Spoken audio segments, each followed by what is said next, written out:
Esta lección es, ha considerado a Cristo. Ha considerado a Cristo. Quiero que me acompañe en su Biblia a Hebreos capítulo 12 y vamos a mantener la Biblia abierta en Hebreos 12. Habrá otros pasajes que estaremos nosotros analizando. Pero hoy quiero hacerle esta pregunta. ¿Ha considerado usted a Cristo? El creyente, el cristiano, debe considerar a Cristo. Por considerar, estamos hablando de examinar atentamente. Estamos hablando de pensar bien, considerar o meditar en una persona. El pasaje de Hebreos 12, del 2 al 3 dice, puesto los ojos en Jesús, el autor y consumador de la fe, el cual por el gozo puesto delante de él sufrió la cruz, menospreciando lo oprobio, y se sentó a la diestra del trono de Dios. Considerad a aquel que sufrió tal contradicción de pecadores contra sí mismo, para que vuestro ánimo no se canse hasta desmayar. Note el versículo 3 dice, considerad. Significa, una vez más, examinar atentamente. Es más que simplemente piensa en mí o tómame en cuenta. Durante estos tiempos tenemos una campaña donde muchos hombres y algunas mujeres van a tratar de llegar a la presidencia. Y ellos le dicen a la gente, considérame, considéranos, y vota por mí. Yo voy a traer cambios, voy a traer reformas. Un hombre que está en campaña ahorita dice que él va a traer una revolución. Y está tratando de animar a la gente a que ponga su confianza en él para que mejore el país y mejore su vida. Pero escuche, nuestra confianza no debe estar en un hombre. Jesucristo es el que trae el verdadero cambio a la vida de las personas. Por eso el mensaje de hoy es considere a Cristo, examine a Cristo. Jesucristo es la solución, escuche, para nuestra salvación. Él es la solución para todos nuestros problemas y Él es el que nos da el ánimo para seguir adelante. Lo que la gente está buscando ahorita es ánimo, están buscando fortaleza, están buscando que les dé esperanza. Pero la esperanza del hombre, como dice la Biblia en algunas partes, es como telaraña. Así que vamos a considerar a Cristo el día de hoy. En primer lugar, escribe ahí conmigo, por favor, considere la salvación que Cristo ofrece. Ningún político puede ofrecer una salvación como la que ofrece el Señor Jesucristo. La esperanza que el mundo necesita es de su salvación. Porque este mundo es pasajero y es un mundo caído, donde el Dios de este siglo es el diablo. Y bueno, siempre va a haber problemas, siempre va a haber conflictos. Pero necesitamos algo más allá de la vida y la muerte, que es la vida eterna. Y Jesucristo ofrece una salvación eterna. Considere la salvación que Cristo ofrece en Hebreos 12:2. Puesto los ojos en Jesús, note esta frase, el autor y consumador de la fe. Pablo aquí le escribe a los hebreos y les dice que ellos debían fijar su mirada en Jesús como objeto exclusivo de fe y salvación. Esta es la salvación, mi querido hermano y hermana, recordándoles a algunos de ustedes, algunos son nuevos, para que usted agarre una raíz, echar raíces espirituales y una fuerte simiente, que la salvación es fijar en Cristo y quitar su mirada de cualquier otra cosa. Exclusivamente Jesús, nada más ni nadie más nos puede salvar. Dice la Biblia que Él es el autor y consumador de la fe, es el originador de vuestra salvación. Es quien vino a buscar y a salvar lo que se había perdido. Es el consumador. Significa que Él da una salvación completa, hizo una obra completa. Las últimas palabras de Cristo en la cruz fueron, en Juan 19:30, estamos ahí, cuando Jesús hubo tomado el vinagre, dijo, ¿qué dijo ahí? Consumado es. Y habiendo inclinado la cabeza, entregó el Espíritu. Esa palabra consumado significa completo, terminado. Él terminó su obra en la tierra. Él completó todo lo que el Señor esperaba de Él. Él hizo todo. Primera de Pedro 2:24 dice de esta manera, quien llevó Él mismo nuestros pecados, ¿dónde dice ahí? En su cuerpo sobre, ¿qué es el madero? Es la cruz, para que nosotros, estando muertos a los pecados, vivamos a la justicia y por cuya herida fuiste sanados.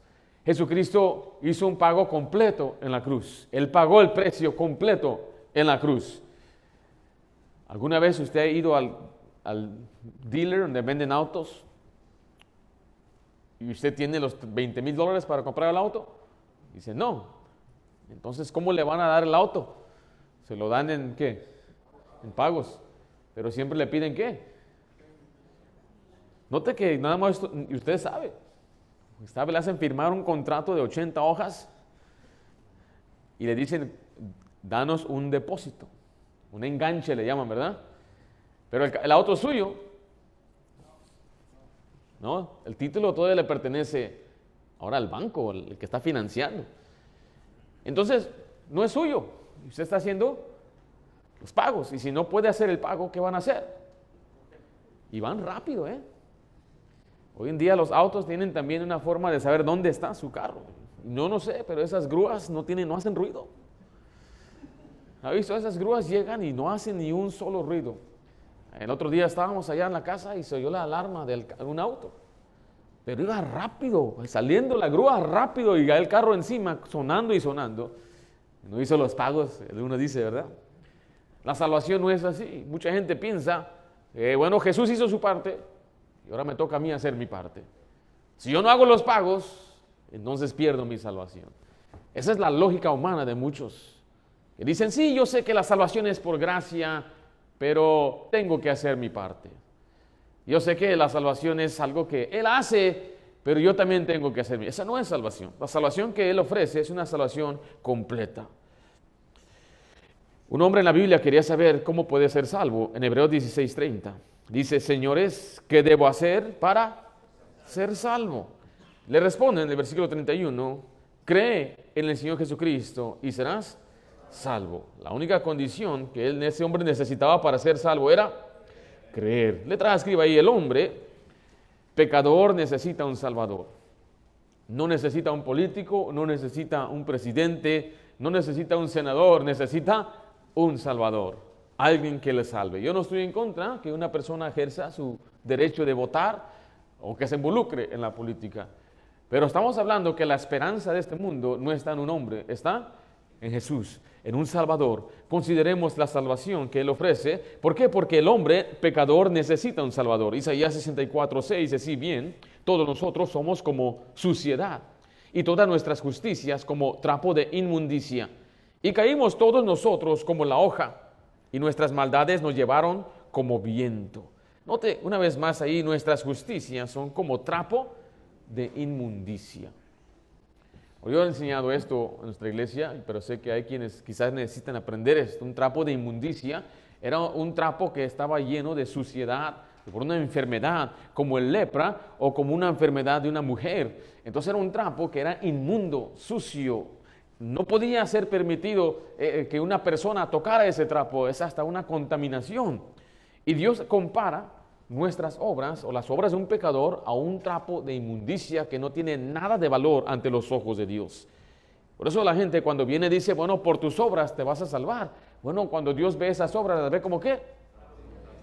De nada le sirve a Dios ese trapo, de nada le sirve a Dios esa obra. Dios exige en realidad perfección y nadie lo posee. En Eclesiastés 7:20 dice, ciertamente no hay hombre justo en la tierra que haga el bien y ¿qué? Y nunca peque. Y es por eso entonces que el hombre necesita un Salvador, y el Salvador es Jesús, según Mateo 1:21. Dice, y dará a luz un hijo y llamará su nombre Jesús. Note la siguiente frase, porque Él ¿qué? Él salvará a su pueblo de sus pecados. El hombre necesita un Salvador. Letra B, Jesús es el único Salvador. Ya como vimos que Jesús es el Salvador, Él es el único Salvador. No hay salvadores, no hay quienes nos pueden ayudar aparte de Jesús.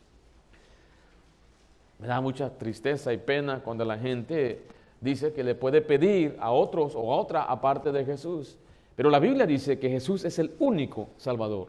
En Hechos 4:12 dice, y en ningún otro hay salvación, porque no hay otro nombre bajo el cielo dado a los hombres en que podamos ser salvos. Primera de Juan 2:2 dice, y Él es la propiciación de nuestros pecados.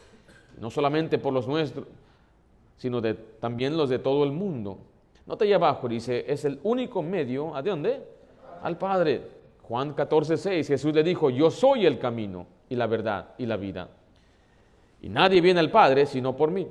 Juan 10:9 dice, yo soy la puerta. El que por mí entrare será salvo. Y entrará y saldrá y hallará pastos. En Colosenses 1:14 es el único que nos puede perdonar, en quien tenemos redención por su sangre, el perdón de pecados.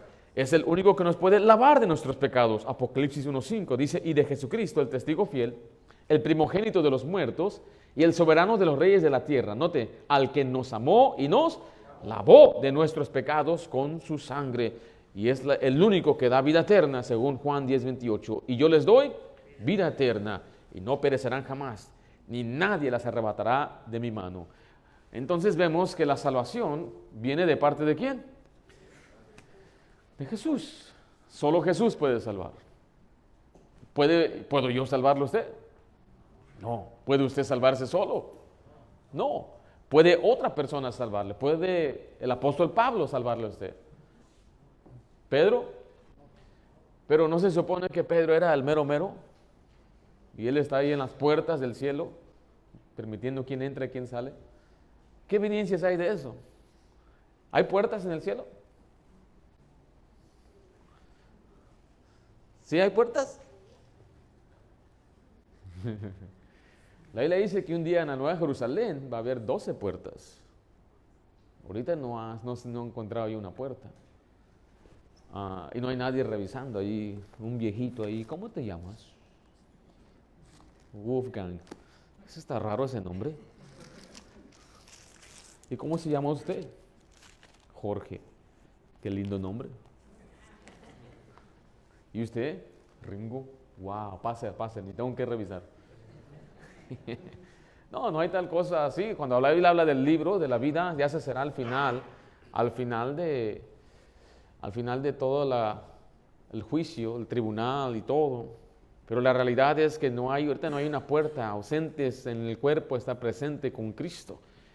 Pero la única manera que una persona va al cielo no es por un santo, no es por un hombre, no es por una iglesia. El hombre no puede determinar, tú eres salvo, yo no puedo decirle a nadie, no le puedo garantizar nada, ni decir que ya dio una indulgencia y salió y ahora va al cielo. Eso no existe en las Escrituras. Note todos los pasajes que leímos y solamente es una parte pequeña de esta salvación que el Señor ofrece por medio de Jesús. Y la única condición, letra C escribe ahí, es que Él nos salva solo por la fe. Como mencionamos hace un momento, los hebreos debían fijar su mirada en Jesús como objeto exclusivo de salvación por medio de la fe. ¿Qué es la fe? La fe es confiar. Es lo que significa poner mi confianza en Jesucristo. Y poner mi confianza solo en Jesucristo. Si usted pone su confianza, vamos a suponer que aquí está, este es Jesús y estas son las obras. Usted no puede descansar sobre las dos. Confiar es poner toda su confianza, poner su vida en algo. Y usted no puede poner su confianza en sus obras, porque nuestras obras, ¿qué son? Trapos de inmundicia.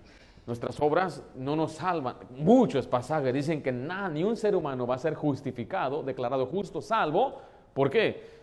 Ni un ser humano. Dios no salva de esa manera. Me dijo una persona, entonces la tienen muy fácil. Bueno, muy fácil, demasiado fácil, obviamente sí. ¿Por qué? Para que Él se lleve toda la gloria. Note algunos pasajes aquí, miren. Solo tenemos que creer según Juan 6:47. De cierto os digo, el que cree en mí, ¿qué tiene? Vida eterna.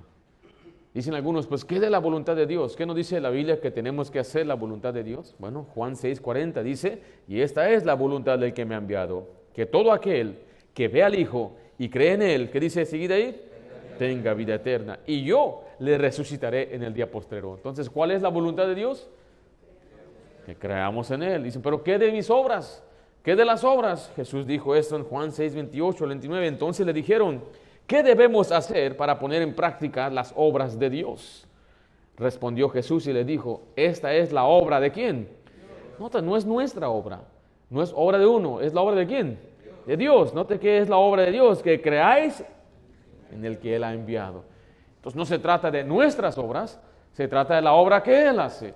Y la obra que Él hace es que Él envió a su Hijo y uno solamente tiene que creer en el Hijo para tener vida eterna. Por eso dice Efesios 2:8 y 9 que somos salvos por gracia, porque por gracia sois salvos, ¿por medio de qué? De la fe. Y esto no de vosotros, pues es don de Dios. El don es la gracia de Dios. La gracia que Él nos da es un regalo que viene por medio de la fe. No por obras, ¿para qué? para que nadie se gloríe. No por obra significa, no es por un mérito, mi acto, guardar la ley, hacer cosas buenas, ir a la iglesia, leer, no es por obras, para que nadie se gloríe, se jacte delante de Dios y decir, soy salvo porque por todo lo que soy, lo que he hecho y todo lo que soy. Nadie se va a jactar en la presencia de Dios, nadie, por lo tanto es por gracia. En Tito 3:5 dice, nos salvó no por obras de justicia que nosotros hubiéramos hecho, sino por su misericordia, note, por el lavamiento de la regeneración. Ese es el nuevo nacimiento que viene por la fe, y por la renovación en el Espíritu Santo. Nos salva no por obra de justicia, no por portarte bien, no por hacer cosas buenas, no porque guardaste la ley. Porque recuerda, hay otros pasajes que nos identifica qué significa pecado, que es transgresión de la ley, y cuando una persona ofende en un punto de la ley, se hace culpable de todo. Entonces no puede el hombre justificarse, ser salvo por portarse bien. No puede, es imposible. Por lo tanto, la única manera, el único medio bíblico es Jesús. Y por la fe.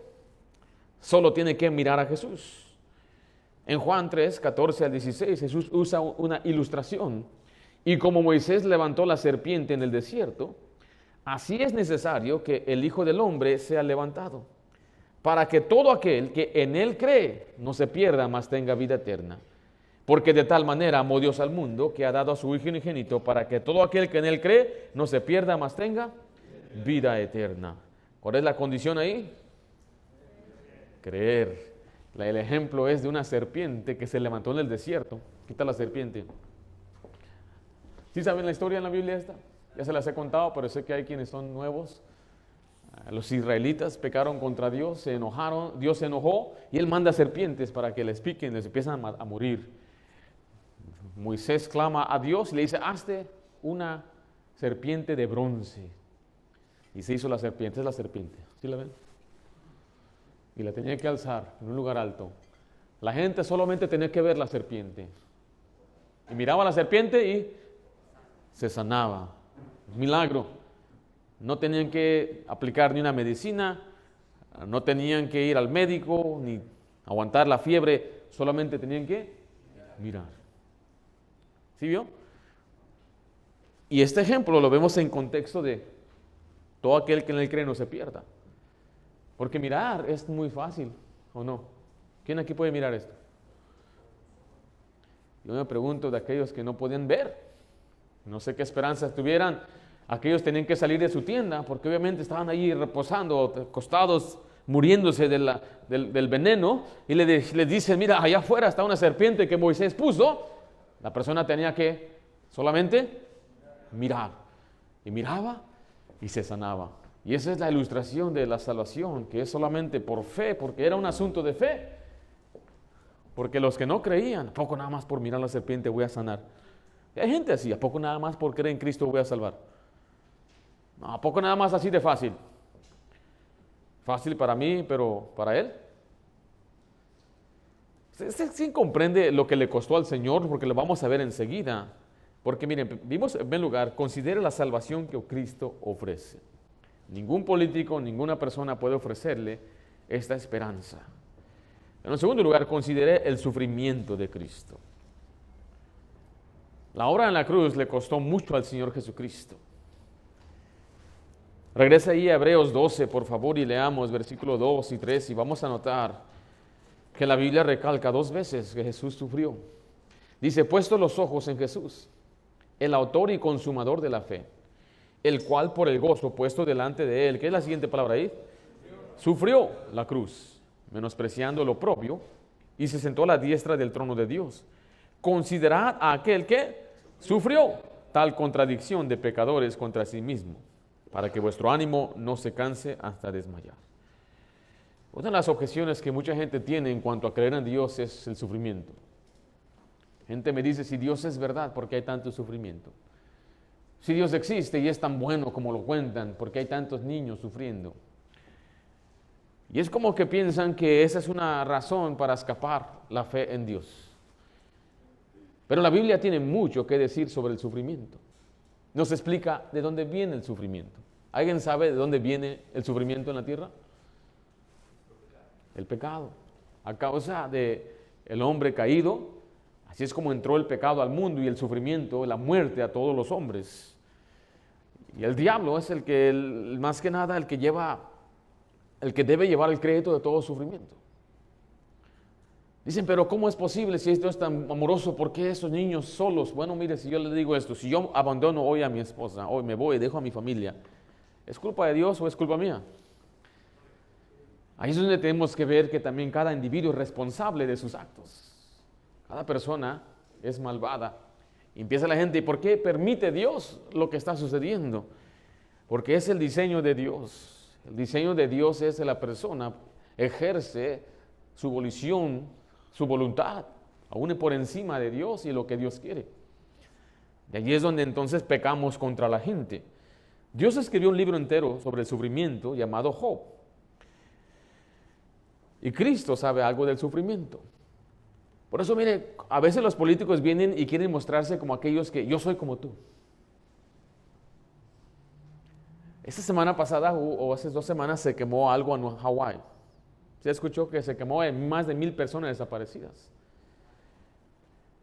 Y aquí viene un presidente a decirles a ellos que están perdiendo dinero, perdieron sus casas, diciendo, yo también una vez perdí una casa. Como tratando de identificarse con ellos, pero era una mentira, es un mentiroso. Y así son los políticos, mienten para que sientas, yo soy como tú. ¿O no? Son así. Ellos no son como yo. Ellos no manejan, algunos tienen como 40 años sin manejar. Tienen choferes, tienen protección.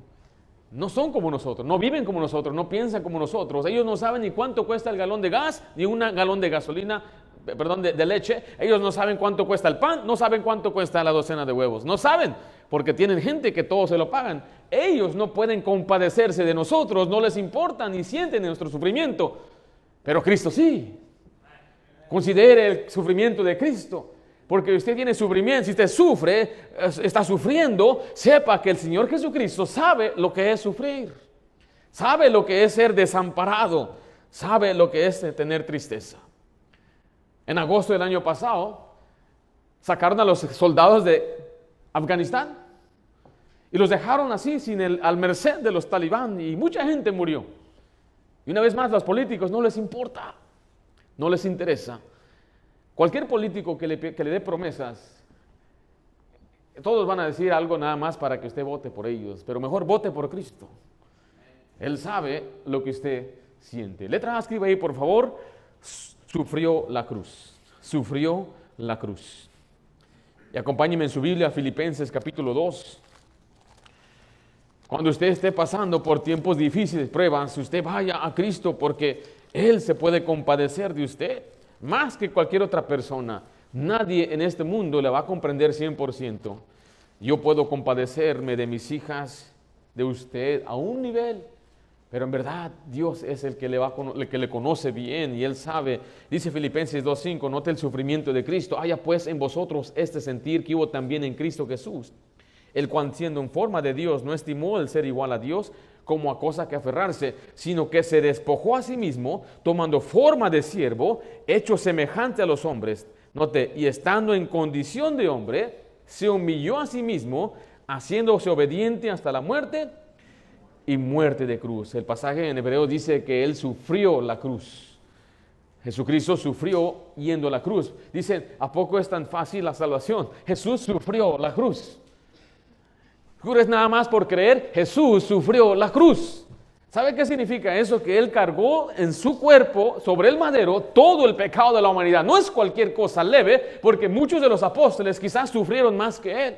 Hubo apóstoles que fueron quemados vivos, hubo apóstoles que fueron aserrados, que fueron descuartizados, hubo apóstoles que duraron días siendo torturados.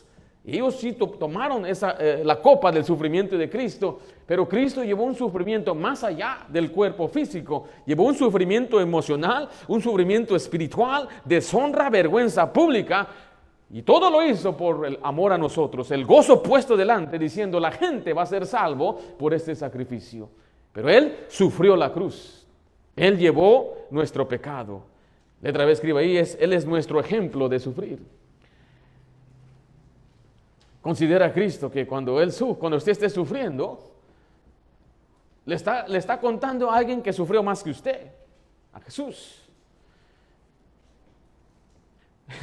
Quería mostrárselos, pero no quería también ser irreverente, pero he visto yo una imagen. Grabaron una película que se llama La Pasión de Cristo. No la estoy promoviendo, ni estoy diciendo que la vean. Pero al actor lo vistieron de Jesús y estaba en ese vestuario como que estaba siendo crucificado. Entonces le pusieron un montón de, ¿cómo se dice? Make-up, ¿cómo se dice eso? Como maquillaje, y lo arreglaron como que había sido golpeado y lacerado y todo, y se ve toda la sangre. No es verdad, pero es un actor y está sentado, y al lado de él está el director explicándole lo que él tiene que hacer. Y no sé si usted lo ha visto en el internet, donde está el director hablando con él y él está caído así. Pero es un actor, nada más está como entrando en su mente para tomar el rol. Y arriba ponen: cuando le cuentas a Cristo tus problemas. Vamos a contarle a Cristo mis problemas y ahora vemos todo lo que Él sufrió. O sea, el Señor aquí pone estos pasajes para que usted vea en comparación lo que Cristo sufrió. Usted y yo no estamos sufriendo nada. Él sufrió la cruz y Él es nuestro ejemplo para sufrir. En Juan 16:33 dice: estas cosas os he hablado para que en mí tengáis paz. En el mundo tendréis, ¿qué dice? Aflicción, pero confiad, yo he vencido al mundo. Acompáñenme a Pedro 2:20. Quiero que vea, por favor, que la Biblia misma nos enseña que nosotros tenemos que abrazar el sufrimiento y seguir el ejemplo de Cristo. Jesucristo sufrió.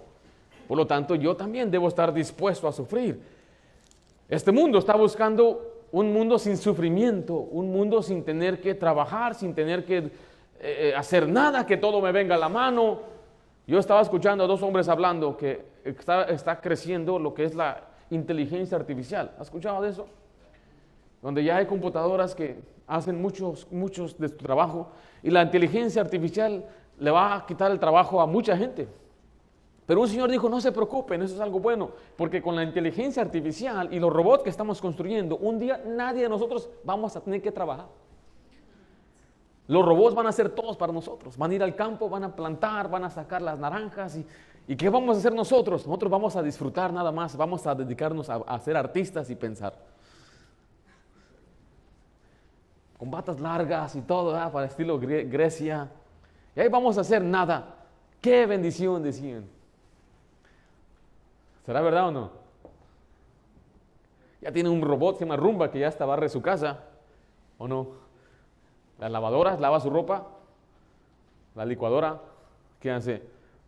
Ya no hay el molcajete. Ahí van las máquinas poco a poco reemplazando nuestras vidas. Y un día que diga: compu, hazme un caldo de pollo, y solito lo hace. Es lo que este mundo está buscando, ¿no? Y que salga robot. Robbie, ahí viene el Robbie. Dígame, señor. No tengo ganas de trabajar, ve por mí. Y va el Robbie por usted y tiene la misma cara suya. Imagínense.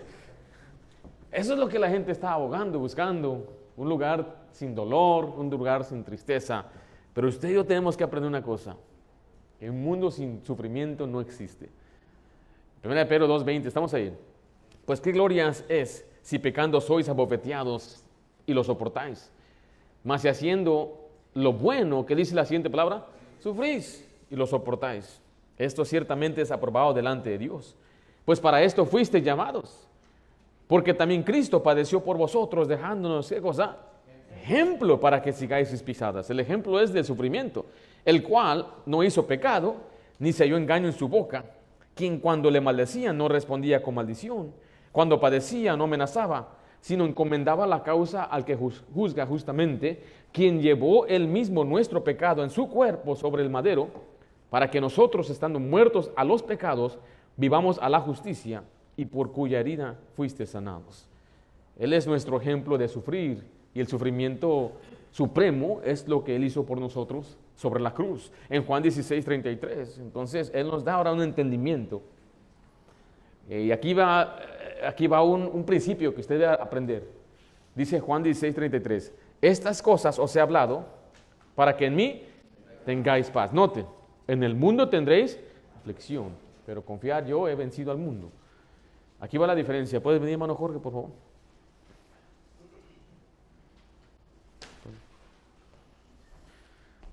Tenemos aquí a dos varones, los dos van a pasar por una tragedia. Denme un ejemplo, hermano, de una tragedia. ¿Pasa acá, este hermano? No sé, muerte. ¿Muerte de qué? ¿Tragedia? ¿Perdón? ¿Tragedia?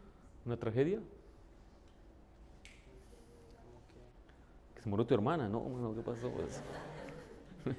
Vamos a suponer que hay una muerte de un padre. ¿Okay? Entonces los dos están pasando por la misma tragedia. Los dos duelen, los dos van a doler.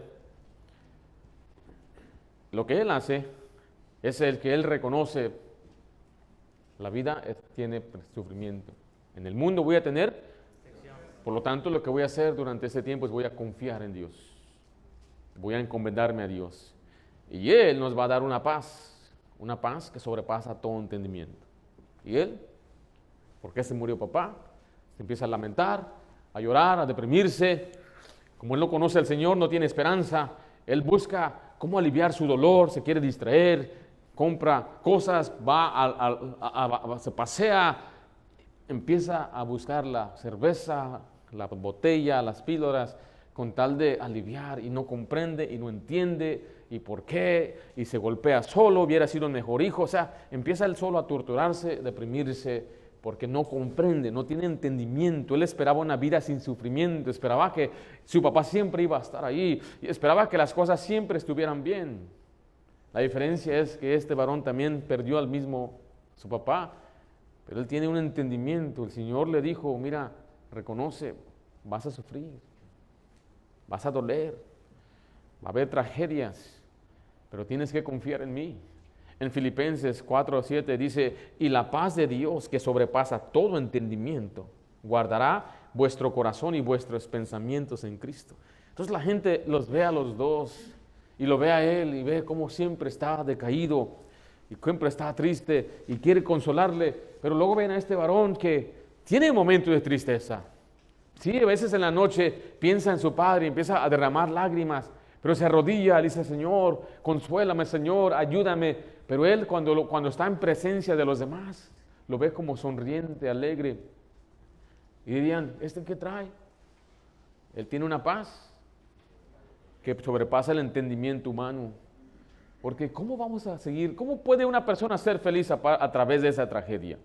Bueno, esa paz viene cuando Dios te la da por dentro. Pero recuerde, Cristo sufrió, Él sabe el sufrimiento. Vaya a Él, cuéntele a Él, encomiéndese a Él, y Él nos va a dar una paz. Mire, 2 Tesalonicenses 3:16, y el mismo Señor de paz os dé siempre, ¿qué? Paz en toda manera. O sea, nos da siempre para cada día, en cada momento y en cada situación. El mismo Señor de paz os dé siempre paz. ¿Puede un político darle paz? ¿Verdad que no? Al contrario, le dan pánico, ¿no? ¿Se acuerdan? Nada más la semana pasada, cuidado, una tormentota viene para acá. ¿Se acuerdan?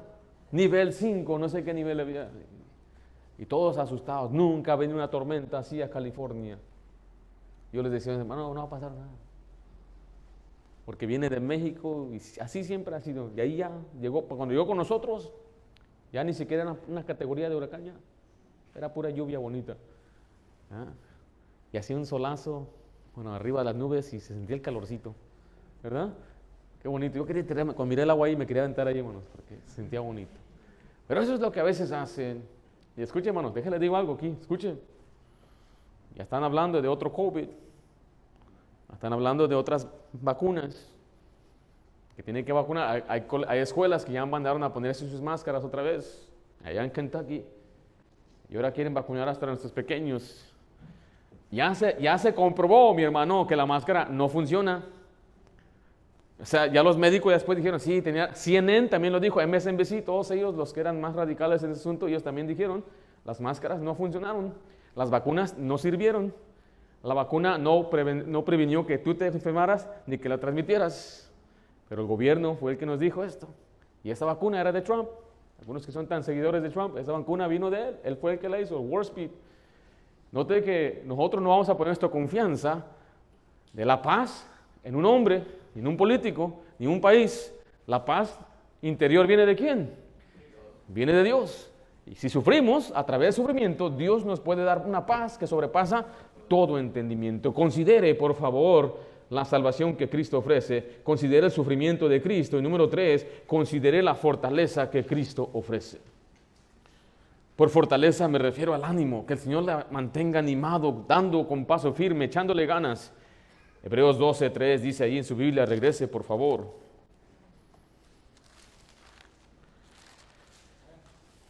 Considerad a aquel que sufrió tal contradicción de pecadores contra sí mismo, para que vuestro ánimo no se canse hasta desmayar.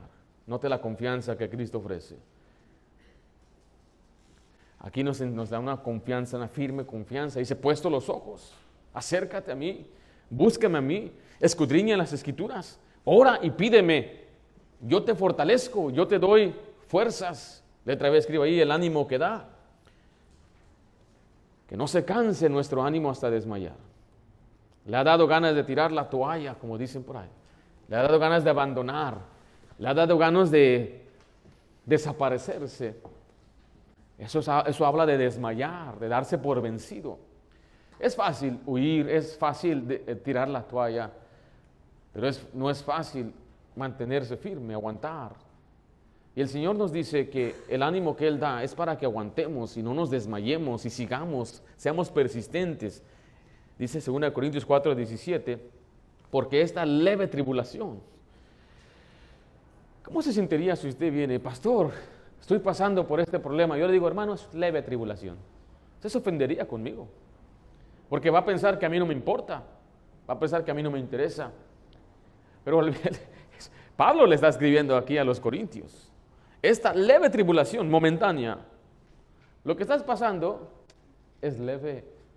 Imagínate. Pastor, perdí mi trabajo, voy a perder todo, mi casa, todo lo estoy perdiendo ya. Es leve. Eso no es nada. A veces nuestras hijas vienen, estaban construyendo un juguete Lego y la otra viene y les barata y como que les va a todo el mundo. ¿Y qué le dices? No pasa nada, vuélvala a hacer y ya. El Señor dice, es leve. No lo dice un pastor. Yo no lo estoy diciendo. Yo nunca me atrevería a decirles eso, porque humanamente yo no comprendo, yo no soy Dios, pero le estoy recalcando lo que Dios dice y aún para cuando yo pase por una tribulación, yo tengo que venir a este pasaje y saber que mi tribulación es momentánea. Y esa leve tribulación, dice ahí, produce en nosotros una cada vez más excelente y eterno peso de gloria. O sea, aquí el Señor nos da una recompensa eterna. Lo que usted y yo sufrimos aquí, lo vamos a disfrutar en el cielo. Mira, Pedro 4:12 dice, amados, no os sorprendáis, o sea, no te sorprendas del fuego de prueba que os ha sobrevenido, como si alguna cosa extraña os aconteciese, sino gozaos por cuanto sois participantes de los padecimientos de Cristo, para que también en la revelación de su gloria os gocéis con gran alegría. Nota una vez más, está hablando de la gloria, la eternidad. Lo que sufrimos aquí no se compara a lo que vamos a disfrutar en el cielo. Mira, Pedro 5:7 dice, echando toda vuestra ansiedad sobre Él, porque Él tiene cuidado de nosotros. Entonces note que no solamente el Señor nos da una motivación de seguir adelante, que hay una gloria eterna, lo que pasamos aquí es leve, pero a través de esta carrera o esta jornada de la vida también nos ayuda. No solamente nos dice aguanta y sufre porque en el cielo tendrás, pero aquí también te ayudo. Está citando Pedro Salmo 55:22, dice, echa sobre Jehová tu carga y Él te sustentará. Nota, no dejará para siempre caído al justo. A veces tenemos que simplemente aguantar. Aguante un día más, aguante una semana más, aguante un mes más, pero Dios nunca deja caído ¿a quién? Al justo. Todos vamos a tener caídas, hermanos. No quiero ser muy pesimista para los jóvenes que están aquí. Un día va a haber problemas. Ya un joven ve todo como un optimista. Yo creo que no debemos perder esa perspectiva de ser optimista, que Dios nos va a ayudar, nos va a sacar siempre, pero también estar preparados. Mi primer trabajo era en un restaurante llamado Marie Callender, donde vendían comida y unos pasteles, pies. Y me acuerdo que yo fui el sábado a llenar mi aplicación, un sábado en la tarde, iba a empezar en una semana. Y después de que me dieron el trabajo, mi papá me lleva a comer a Jack in the Box. Y pasamos por el drive-thru y nos estacionamos. Y él me empezó a decir todo lo que iba a pasar ahí. Me empezó a preparar. Me dijo, va a haber personas ahí que no son cristianos, no son creyentes. Te van a querer invitar, te van a decir chistes sucios, te van a decir groserías. Dice, va a haber gente no solamente que es incrédula y te va a querer influenciar, va a haber gente que no es tu patrón y te va a querer mandar. Te van a querer distraer de tu trabajo era lavar platos. Tienes que lavar los platos y te va a venir uno a decirte, oye, échame la mano con esta caja. Tú no le hagas caso a él, tú tienes un patrón. Y me empezó a preparar y dije, ¿eso es el trabajo? Yo solamente veía aquí los dineros, ir a GameStop y comprarme unos videojuegos, es lo que yo veía. Pero él me empezó a contar y decir, cuando tu patrón te regañe, nunca le respondas, no le rezongues. Llega a tiempo, poncha antes de que tienes que ponchar y poncha más tarde de lo que te piden, para que vean que tú llegas a tiempo. Y sabe que todo lo que él me dijo y me advirtió era verdad. Me empezaron a invitar, me empezaron a decir chistes sucios, me empezaron a decir, ven para acá, ya saqué yo. Y me preparó y doy gracias a Dios que me dio esa preparación. Escuche, lo que les estoy tratando de dar en este momento es preparación para las siguientes semanas, meses, años. En verdad, yo cuando veo los medios y veo la economía está por tronar, Zillow acaba de ofrecer un préstamo de 1% para las casas. ¿Sabe por qué? Porque hay un riesgo. No, o sea, ahorita está por ponerse bueno. Y la mejor persona que le va a ayudar es ¿quién? Jesucristo. No un político, no una persona. Jesucristo. Ponga su confianza en Él. Tenga confianza en el Señor Jesucristo. Para que no se desanime. No se desanime en las cosas de Dios. No se desanime en servir al Señor. Y no desmaye. Ya desanimado, ya desmayó, se aleja de Dios, se enfría y empieza a volver muchos a su vieja vida, al pasado y a hacer cosas que no, pero el Señor, Él conoce todo. Eche su carga sobre Dios. Dice que los cabellos de nuestra cabeza están contados. Somos de gran valor de Él, más que aún las aves. Él se compadece de nuestras debilidades. Él conoce nuestro camino. Y Él tiene un libro donde está registrando nuestras lágrimas. Y su Santo Espíritu intercede por nosotros. No desmaye, no se dé por vencido. Siga siendo fiel en Dios, siga confiando en Dios. ¿Ha considerado a Cristo? Considere la salvación que Cristo ofrece. Si usted no ha puesto su confianza exclusivamente en Jesús, hoy considere la salvación que ofrece. Considere el sufrimiento de Cristo. Todos vamos a sufrir, pero cuando usted esté en medio de sufrimiento y tribulación, confíe en Dios y considere la fortaleza que Él ofrece. Ha considerado a Cristo. Vamos a orar. Padre Santo, damos gracias por este día. Bendice la enseñanza, bendice la lección. Ayúdanos, Padre, a confiar en ti, poner nuestra mirada siempre en ti. Bendice, Padre, también esta ofrenda. Te lo pido en nombre de Jesús. Amén.